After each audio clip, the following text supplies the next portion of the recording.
Welcome to the Photography Opinion Podcast. We discuss all things photo, video, and camera related. I'm Ben Lucas.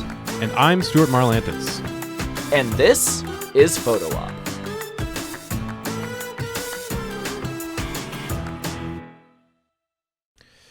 Welcome and thanks for joining us on Photo Op today. As we teased in our last episode, we're going to be talking about imposter syndrome, something that we both have experienced many times in our careers. And we're hopefully going to help break it down for you and give you some ways of looking at it and dealing with it that might be able to help you in your own lives. So what exactly is imposter syndrome, Ben? Yes, so if you listened to our last episode, we defined it pretty clearly, so I'm going to repeat that definition right now for you. So when you are doing a thing, in this case photography, when you start learning, your skill outstrips your taste, so you take a picture and you think it's awesome. You're like, wow, that's such a great photo, I'm so great. But then once you start learning more about it, you get more taste faster than you increase your skill. You know what it is that you would like to do, and your skill is not there that you can accomplish that thing yet. So there is this gap as you're growing between what you would like your work to look like and what it actually does. And that gap is where imposter syndrome lies. So when you are growing, you will constantly be learning more and be refining your taste. And even though you are growing your skill, your taste is always just a little bit further out of reach. And so no matter how good you get, you think you're not good enough because your taste is outstripping your skill. So that is basically imposter syndrome. So we have all experienced this, and we've done a little bit of research for this episode, and we've got some kind of more concrete definitions for you that we're going to be going through. But this episode is just kind of a chat. There's no real answers here, but we're going to talk about our experiences with it and things that have helped us, and hopefully we help you at home. Definitely. Yeah, we've got a good breakdown today about kind of different versions of imposter syndrome, and we were going to share some examples with that. So it's going to be a little bit more loose, a little bit more of a chat today, a little bit more of a kind of a story time almost and discussion, but we should be able to help you out at the end of it.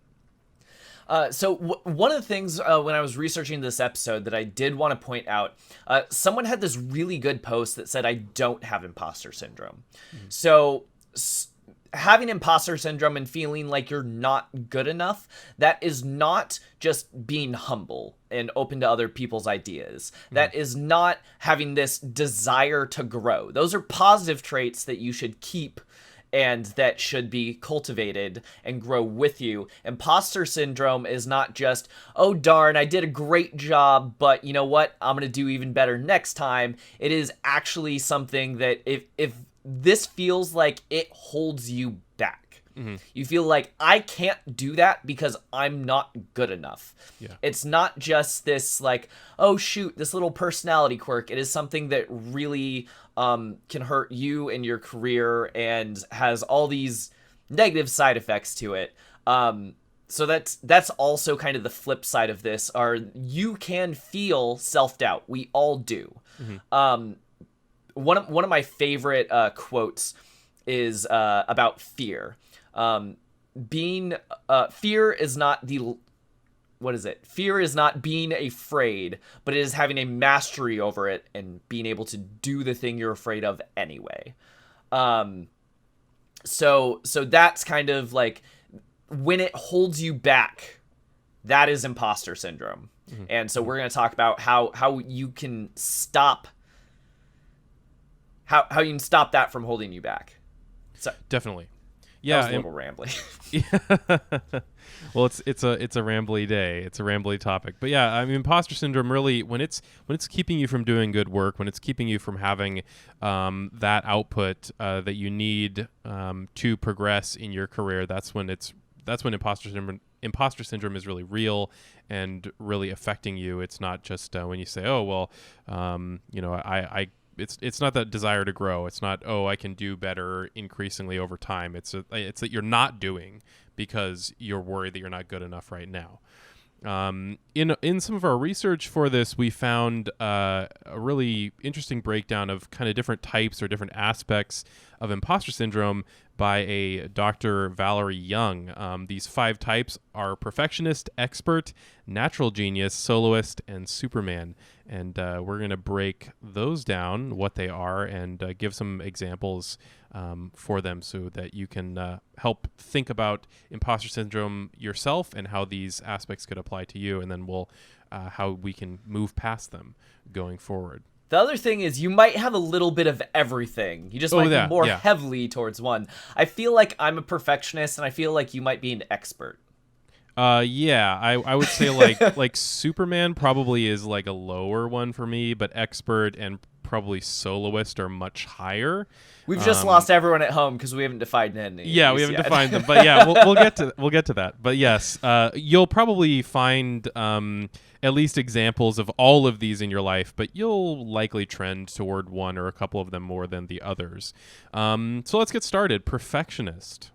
Yeah, what is perfectionist? Perfectionist is that when everything needs to be perfect, right? And we've all seen people it's like when people say that they're OCD, but they're not actually have crippling OCD. They're just detail oriented. Those are the types of people that are perfectionists.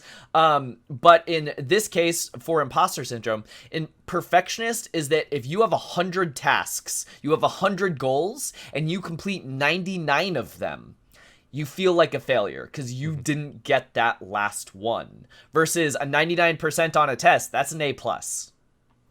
But you don't feel like an A+.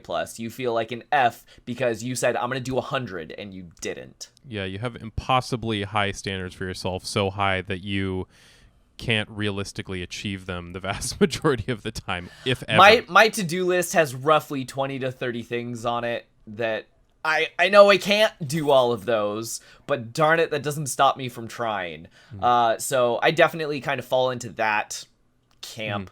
One of the things that specifically about to-do lists that I found that helps is, one, you got to stop that and be more realistic about how long things actually take you and what you can do. You only have so long.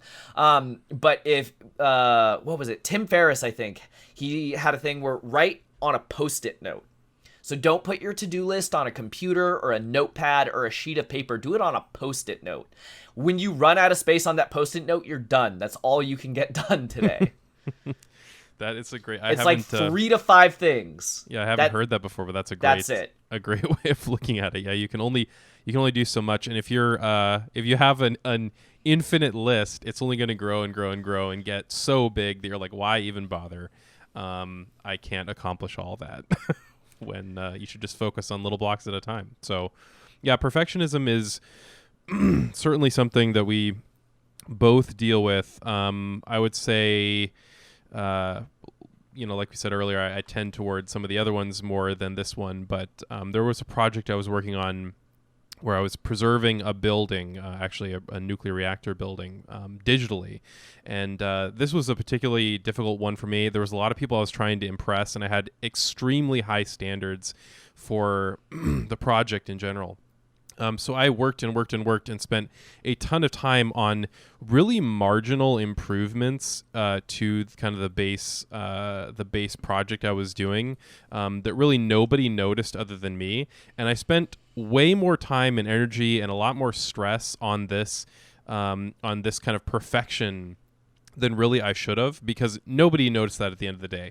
Nobody noticed the little stitching issues or some of the slightly off lighting and stuff like that. It was everybody was just blown away by just the fact that it was preserved digitally in this really high quality thing. And so although that didn't ultimately prevent the project from happening, it certainly affected my life personally and my stress level in a negative way. There was lots of other things I could have been doing other than chasing after that 1% extra perfection that really didn't matter grand scheme. And so sometimes, although we talk about imposter syndrome as paralyzing you potentially and at worst keeping you from doing work, sometimes it's not that the work doesn't get done, it's that your mental state around the work isn't good, or your stress load is increased way more than it really needs to be, and other things are sacrificed as a result. So that's kind of an example of that, of yes, the work was done, but kind of at what personal cost. It's true. Yeah, lots of things can go that way with perfectionism. And really, you being the person making that work, you're going to see all the little flaws and all the little details. Other people don't see that. This is a really common thing, like in performance arts, for example, that you think, oh, I screwed up. I said that line wrong. You missed a step on a stage and no one noticed. I missed a step, or I was slightly flat on that note, or whatever. Nobody else notices that other than you. So you're in the middle of it. You see all the flaws. You are kind of the expert as to all of the little things going on that go slightly awry, but nobody else see that. They are not experts in your domain, and as a result, you should not worry about those little teeny 1% things. Focus on the 99% that you have succeeded in. Yeah, definitely. I was actually watching a Hamilton interview with Lin-Manuel Miranda, and one of the things that he said is when he was the part for a little while, and then he stepped away from it, and then he came back when they went to actually do the filming for it. Mm-hmm. And he was watching it beforehand and thinking like, I remember that one, I remember that. Oh, I don't remember that one at all. And then he was asked like, well, what happens if you get up on stage and you forget a line and you say it wrong? I love his answer. He said, oh, that's a rewrite. Yeah. I'm the one who wrote it originally, so if I get it wrong, it's a rewrite. It's fine. That's great. I just absolutely loved that so much, because I know how that manifests for me is when I'm working on a Photoshop project. I know we want to zoom into like 1,000%, and we want to make sure everything's pixel perfect, but then it'll get printed as like an 8x10 and no one will ever notice.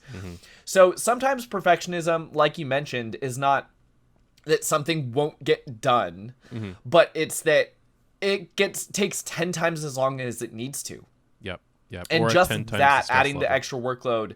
Why would you spend 40 hours editing a wedding when you can finish in a single day? It took me so long to finally learn that and be able to let go of some of that and realize these are the steps that I need to take to get the absolute best product for my couple, and these are the things I need to let go of because it's too much for me and no one notices. Yeah. On the rewrite thing, improvisation does not mean that things aren't perfect. You should look at improvisation as a skill that you should build and take pride in, and that if you improvise in something, that's a success. That is taking a situation that went a way you didn't expect and pulling something new and interesting out of it. So improvisation is not a failure. That's not a failure state. That is a success state. And you can chase perfection, although as we've said, not too much, and still improvise along the way. That's just part of the process. I do want to get on with the rest of this list, but I think the last thing that's really helpful for someone who's a perfectionist is done is better than perfect. Yep. The other thing, the other way I've heard that stated is perfect is the enemy of good. Where chasing that it'll never actually happen. So you just have to know when to put the pen down. You're done now. Or if not putting the pen down, then getting started in the first place, setting things up to do a project. Whoa. Yeah, that can be hugely a huge roadblock, and putting together the knowledge or skills to accomplish something can certainly be the enemy of a good project or a good project at all in the first place if you are so focused on that initial learning and skill building experience. And that is where the expert comes in.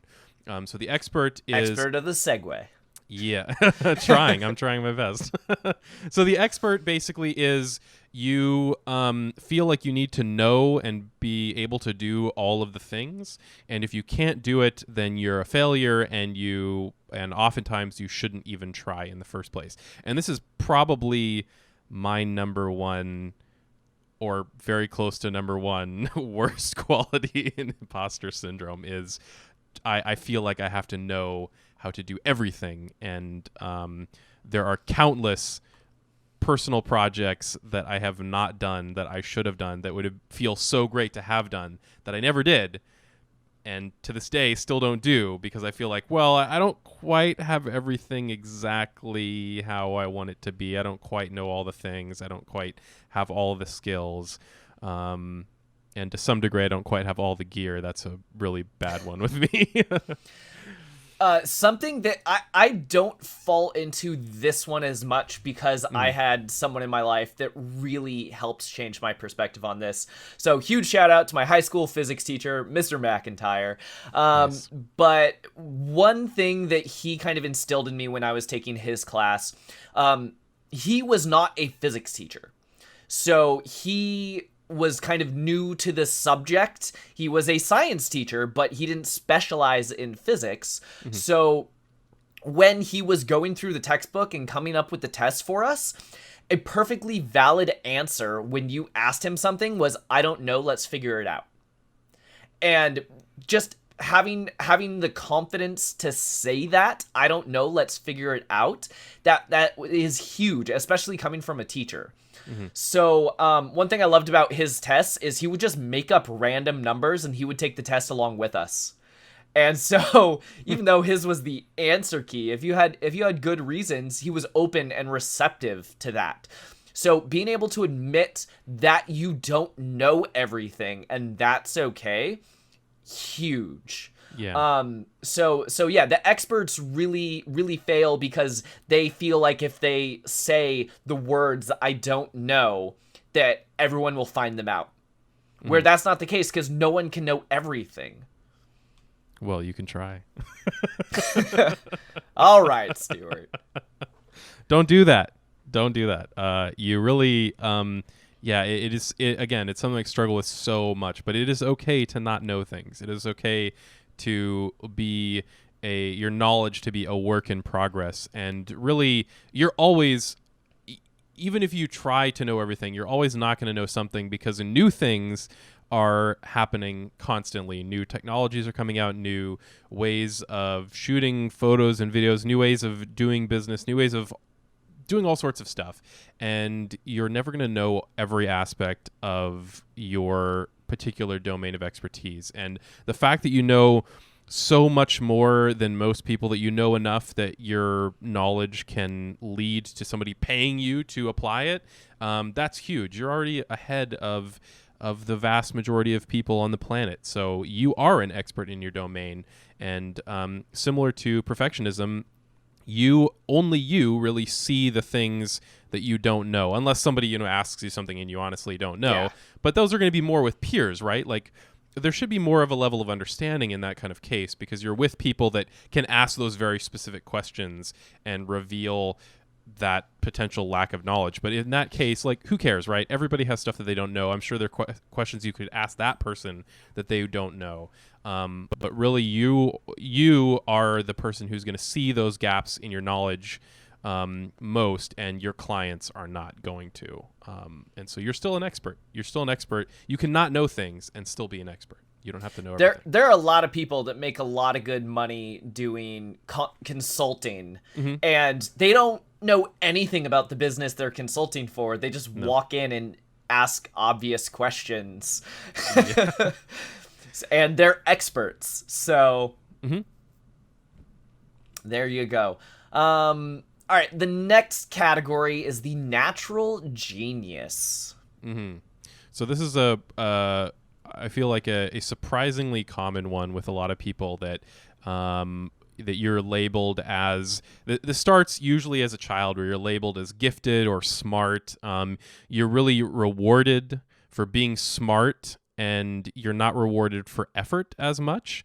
And so you kind of feel like everything you do, you need to be you need to be this natural genius. You need to be gifted in it right away, right from the outset, and there can be no learning or getting up to speed or building skills. That everything has to be easy right from the get-go. And I'm not necessarily blaming that entirely on how people are raised, but I think that's a common way that it can be reinforced early on, is when you're raised that way. It's a really common thing in our school systems and with a lot of parents, that they really praise their kids for being gifted and not for their effort. Yeah, for sure. When that I actually fall into that category. Skipped kindergarten and was in like the honors program starting in second grade all the way through high school. I'm in college and all my friends are inviting me out and I'm like, sorry, I can't go. I'm 17. So, no, I totally understand that.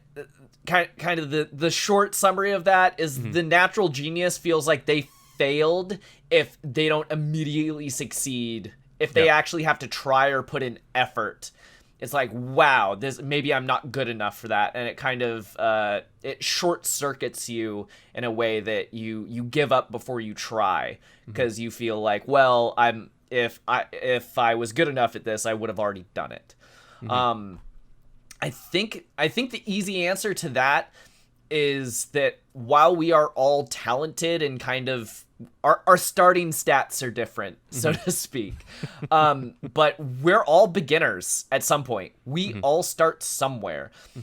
Something that I like to say about photography is your first 10,000 photos are all gonna suck. Just all of them. So practice, get that out of the way. Get those 10,000 garbage photos out of your system and work through it. Get better. Start learning the craft and really, focus on it. I feel like the natural genius is the exact opposite of the perfectionist, which is funny because those are the two that I have. But the natural genius, the perfectionist will just work on it, and the natural genius is like, well, if I'm not any good at it, otherwise I wouldn't have to work this hard. So that is another kind of way it manifests. It doesn't make it any less real. Another way to put it is, if you're not working, then you're not learning and you're not improving, right? If everything is easy, then there is no progress. So I feel like you need to kind of reorient your thinking. I mean, it would certainly be nice if everything was easy. That would be great. But that would mean that you've topped out, that you know everything, and that everything is, all of your skills are perfect, which is not realistic, will not happen, and really you're not progressing at all. If you've gotten to that point, then you're not making any progress. So work should not be looked at as a failure. It should be looked at as part of the process, part of your development, and part of your skill building. And certainly if you're working way too much on something, there might be something wrong. But in general, if you're working, that is progress, and that is something to be celebrated, not something to worry about or think is a failure. I think I talked about this in the school episode that we did. But when I was in college, I tapped out really quickly on kind of what my professors expected of me. Not necessarily what they had to give me, but because I was so far ahead, I don't know what it was, but the moment I picked up a camera, literally, I bought my first camera in college for that class. I took it out later that day and shot my assignment. And then they're like, wow, this is the guy everyone in class needs to be like. I'm like, I have no idea what I'm doing. I bought this from Costco. What? I read the manual and I started clicking at stuff. So there was some natural talent and gift with eye and composition and art, because I did have a lot of art history classes before that. But because I was so far above kind of the photo 101 expectation, they just looked at me and said, your stuff's good. We're not giving you any feedback. And to me, that was devastating, because I wanted to get better, and I saw all of these professionals.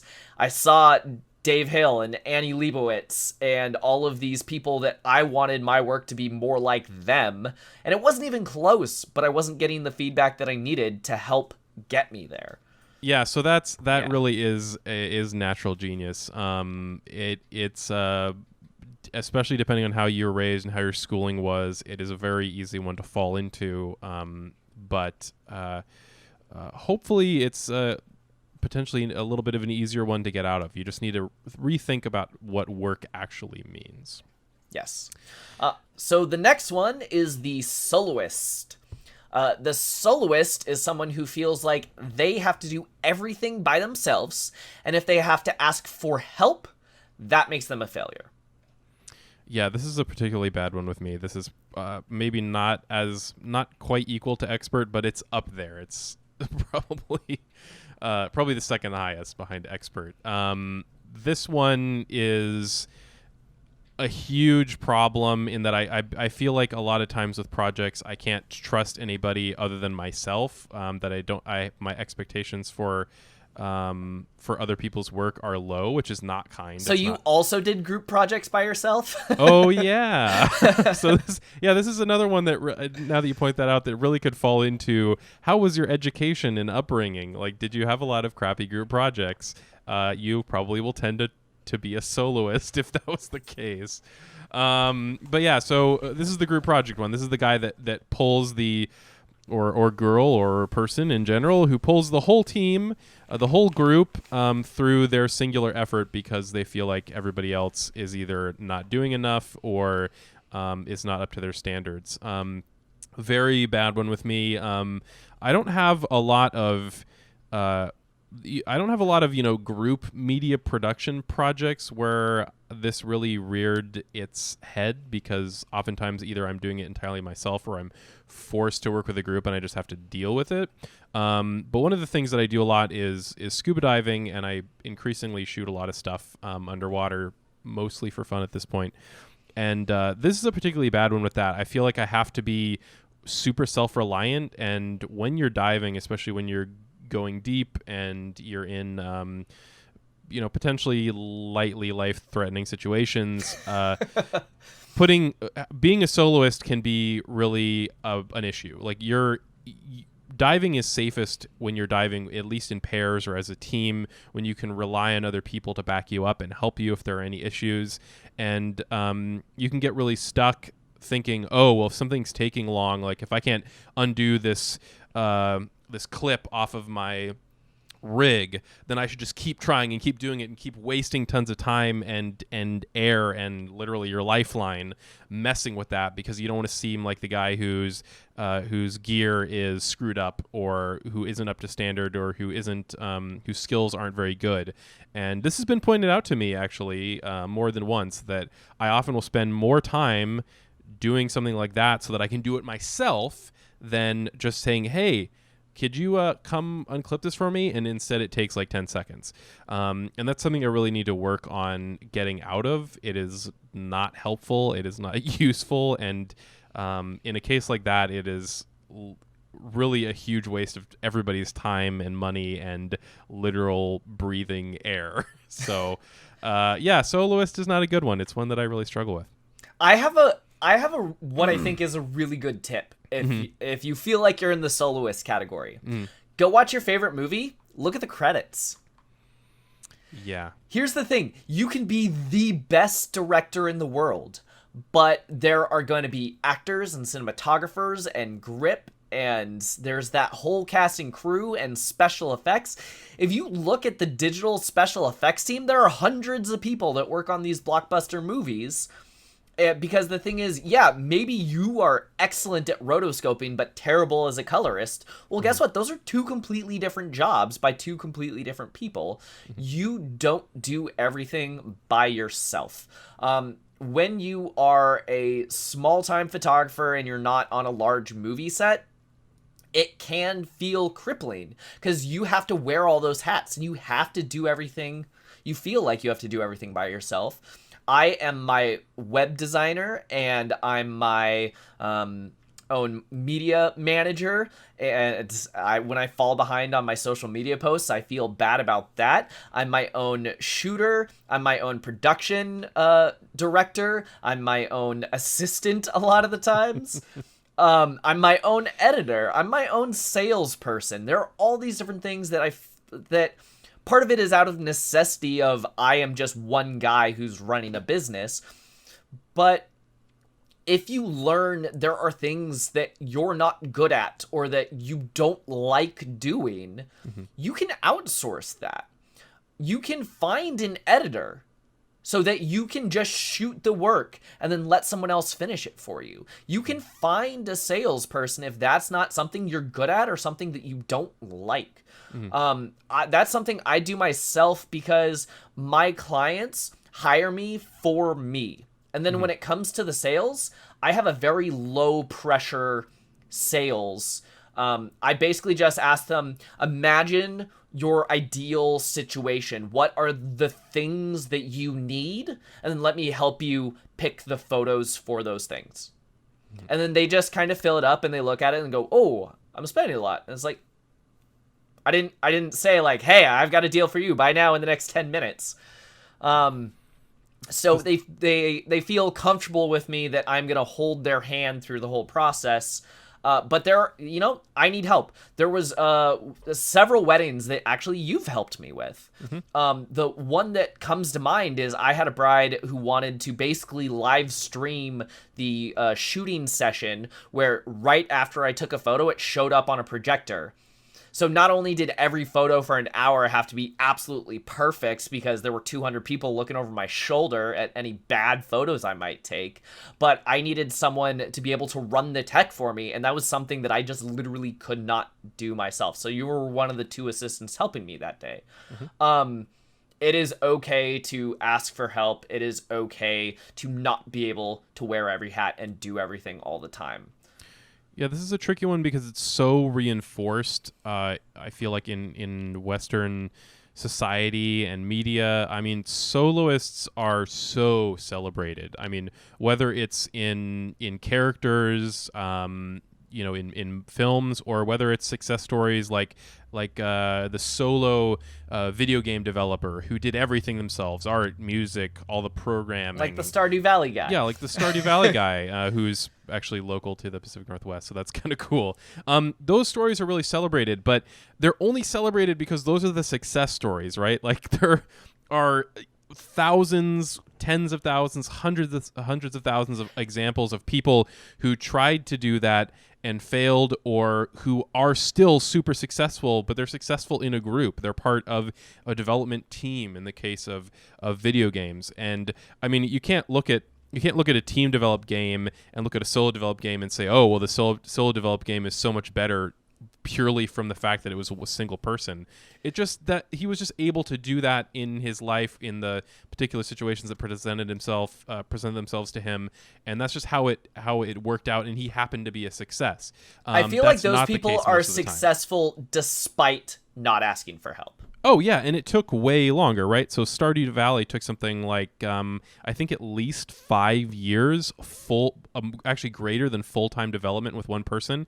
Now, that is hugely impressive, and I'm not, downplaying or no, that guy's down that great, effort and at all. He made a great product. He's great. But it would have been faster. Yeah, you could probably do it in a year with a team, right? So, really, the solos thing we celebrate a ton, but we celebrate it without really looking at what it takes or the humongous odds that have to be overcome to be a soloist. And it is far more efficient. It is far better for everyone, for you, for anybody that you work with to not be a soloist. It's okay to ask for help.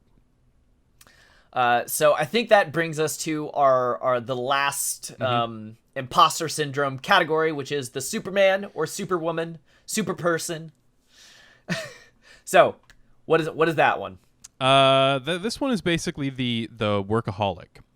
Like you feel like you derive validation from working constantly all the time, and it's not necessarily your output or the quality of your output that you're celebrating. It's just the fact that you're constantly working, and that's a really dangerous one to fall into. I think this is probably the one that I I am affected by the least because I'm naturally lazy. but but You find really brilliant ways to automate almost everything in your life. yeah, It makes me a little jealous. so yeah, automation is kind of my thing. So I try to. I think I stay away from super person quite a bit. That being said, one of the aspects of the super person is your comparing your amount of work to other people's work. So like you might look at somebody else who's working less than you and think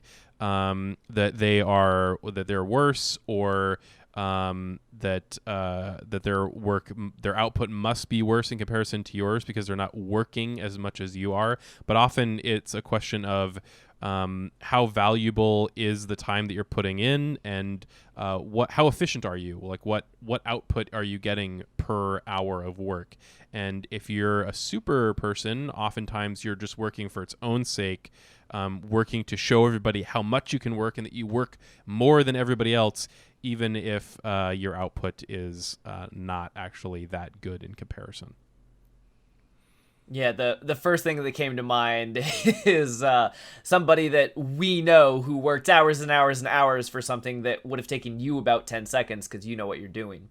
Yeah, yeah. This is an unfortunate thing. A lot of times, people are in this category because they don't have the knowledge or skill that would make their jobs a lot easier. And instead of doing a little bit of education, they just keep working at it, and it takes 10 times as long. Like let's say it took 10 hours to do something.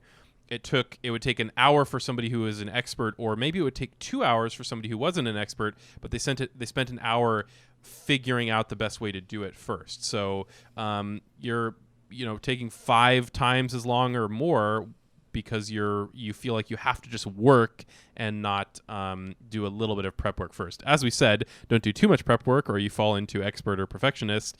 Yes. But a little bit is okay. This is very common in office environments too, that people feel like the best way to get ahead or to look like they're a really good employee is to work later than everybody else. And unfortunately, that's often rewarded. But I feel like maybe we're slowly progressing to the point where people are looking at output more than they're looking at work hours, especially with all this coronavirus stuff going on. So yeah, if you're in an office environment, the best deal is not necessarily to stay super late. I actually hear that this is a problem particularly bad in places like Japan, where it's more of a collectivist society where people feel like that's the only way to get ahead, and often that's really awarded. In Western society, it's not as much of an issue here, but if you take your vacation days, you're seen as lazy. Yeah. So vacation days is a big one, big part of this too. Even though we might not do as strict you have to stay late to get ahead. One of the common traps with a lot of companies is they have unlimited vacation policies, and you think, oh, that's great, I can take as much vacation as I want. Well, the problem is if you take any vacation, you're going to seem lesser to the people that take none of it. Yeah.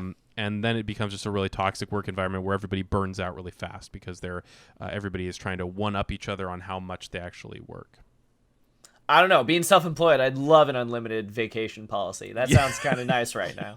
Yeah, right. Yeah, but it is a thing. It's a thing that people struggle with, and that businesses it should not reward. That is so toxic. You're giving your employees a little bit of vacation, some time to decompress and get away from work is going to result in much, much better output and much more efficient output than just them staring and wasting time because they feel like their time is being wasted, but that they have no other choice. Oh, I've definitely worked in a few of those offices. Mm-hmm. Yeah. So those are the different types and categories of imposter syndrome. We've already talked about kind of some of the times that we have personally felt it.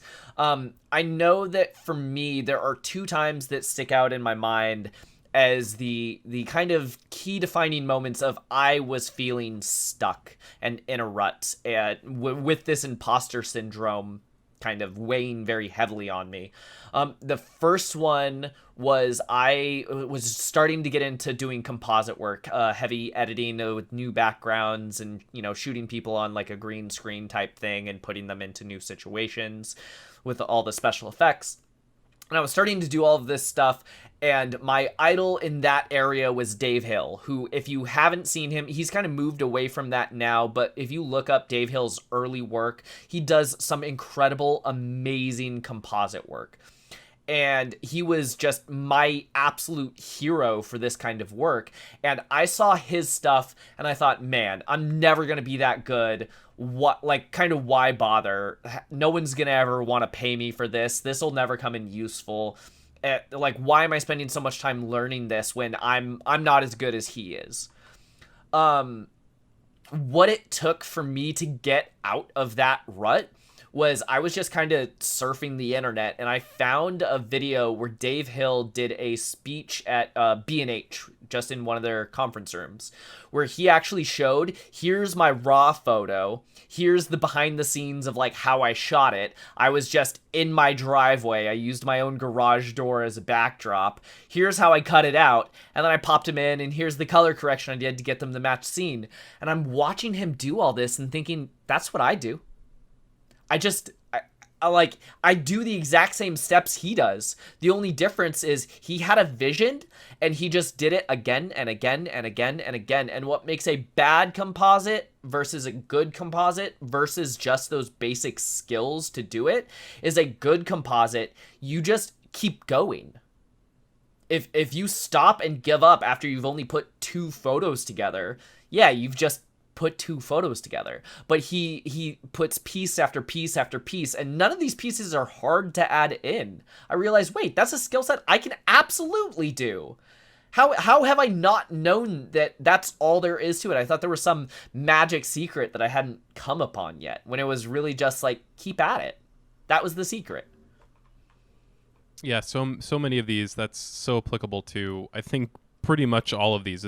They all have ways that they'll stall your thinking or your work, and really the way out of it is just to keep going. And that at the end of the day is what is important for progress. If you stop, then there's no progress, and you haven't done that thing. You haven't accomplished that goal. You haven't done that work. So you just need to keep going. Yeah, the second time that it really hit me was when I did my very first wedding show. My very first show was a complete bust. I didn't book any weddings from it. And I had seen all of these like creative live classes on how to do a wedding show and how they book up their entire year at the show. And I'm just like, what am I doing? I spent so much money on this and I got nothing. This is ridiculous.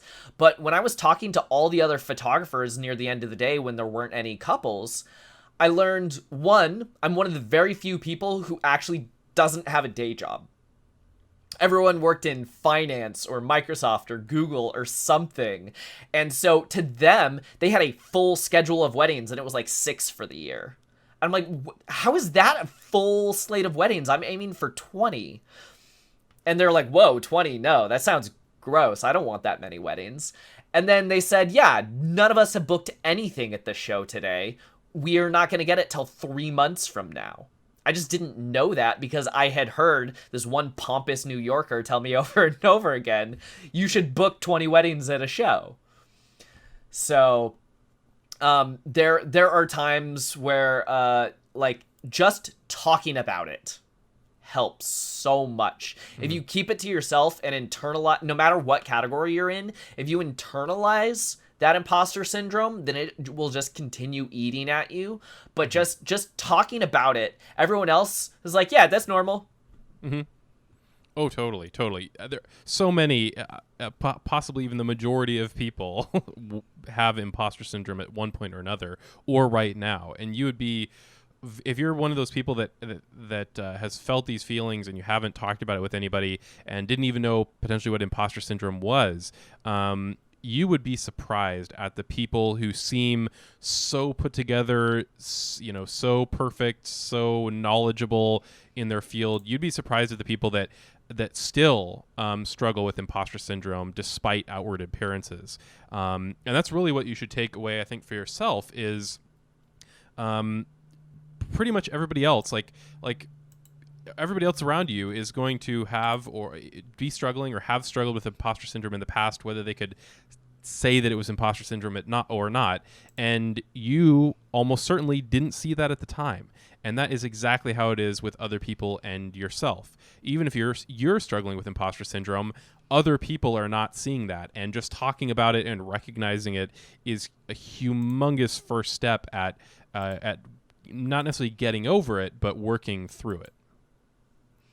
For sure. So I think the two things that I've learned kind of how imposter syndrome manifests itself, and definitely how I've seen it in my own photography business. The first one is that making something looking easy doesn't discount the value that it has. Mm-hmm. So I have worked incredibly hard to get really good at doing headshots. So it feels kind of stupid easy when someone steps in front of my camera. I spend a minute with them, I get a good picture, and they're like, "Oh, that's it?" Yeah, that's it.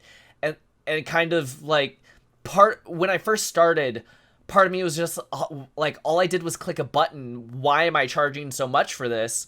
Well, it's that Van Gogh quote of, it didn't take me a minute to do that drawing. It took me 30 years. Mm-hmm. It took all of the skill and learning and expertise.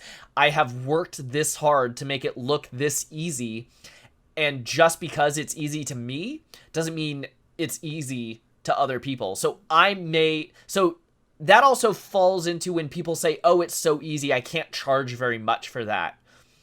Just because it's easy to you doesn't mean it doesn't have great value to your clients. Mm-hmm. Mm-hmm. Yeah, this is actually kind of follows along the discussion we had on why photography is expensive. There are so many reasons why a service that you're providing has value, and in this case, we're not talking about any of the physical expenses. It's the knowledge and the skill expense.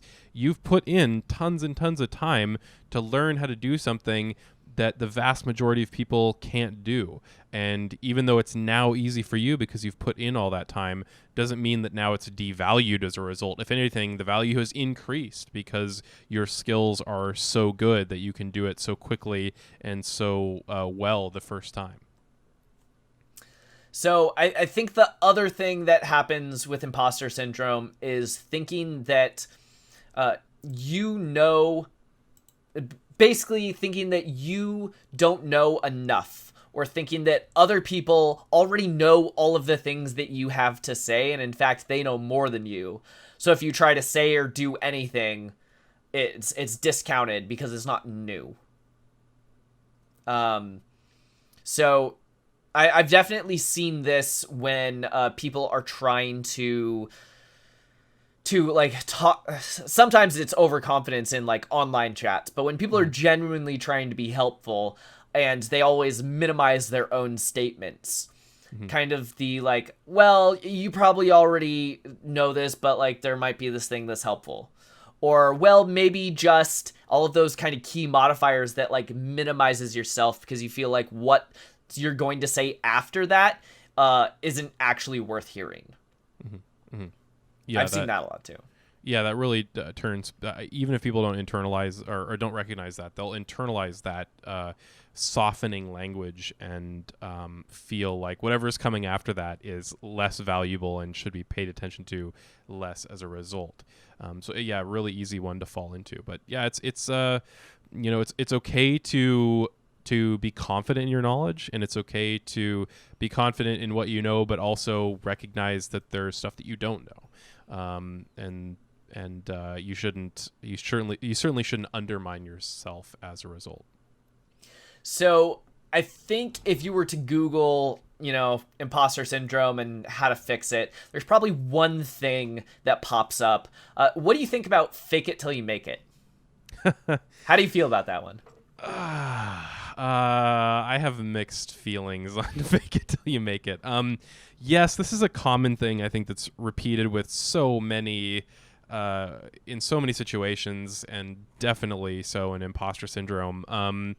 The problem with fake it till you make it is you still feel bad the whole time, right? Like you still have that self-doubt. You still have, you still are struggling with this until you make it. And then oftentimes if you fake it until you make it and you make it, you'll say, well, I faked it until I got here. Like I didn't actually earn this. I didn't actually build the knowledge or skills to get here. And now they're definitely going to find me out because now I've made it and I've expected to know and be able to do all these things. So I would tend to say don't fake it till you make it. I would say recognize your skills and abilities and how good they are, and recognizing that you have further to go and more work to do is an okay thing. And looking at instead of faking it till you make it, work until you make it, or learn until you make it. That would be, I think, a better way of looking at it. That it's part of the process. You're a continual improving person. And that's okay. You shouldn't look at it as, oh, I'm a fake person that's pretending, and then I just happen to make it as a result. I think that'll result in way worse imposter syndrome, at least from my perspective. The one time that I think the fake it thing is really helpful, when I'm out on a wedding shoot and the wind blows over my light and it explodes on the concrete into a million pieces, just being like, it's fine. Don't worry about it. In my head, it's screaming. Ah! Yeah. But on the day of, don't worry. That's why I have a second one. Or don't worry. Yeah. The lighting looks great anyway. We'll just use natural light and a reflector. Don't worry about it. We're good. Yeah. Fake it. Well, absolutely fake it then. But that's not faking your own skill set. That is just pushing through the stress. So when I'm on a wedding day, I feel a little bit of that nervousness and that stress before every single wedding. And I've been doing it like a decade now. And that is because I feel like I'm only as good as the last thing that I shot. I'm only as good as today's shoot. I can't rest on my laurels and say, I've shot all these weddings. I'm such a great photographer. They should be happy with whatever they get. I want to help and impress every client so badly that I am working my butt off that whole day, but I don't use that stress to let it kind of like, oh man, I'm not good enough. I can't do this. It's too much stress. I use that stress to motivate me of like, yeah, this is high pressure. You need to work. Let's get to work. Let's do it. And then all of the things that I have learned and practiced kick into high gear, and then I get it done.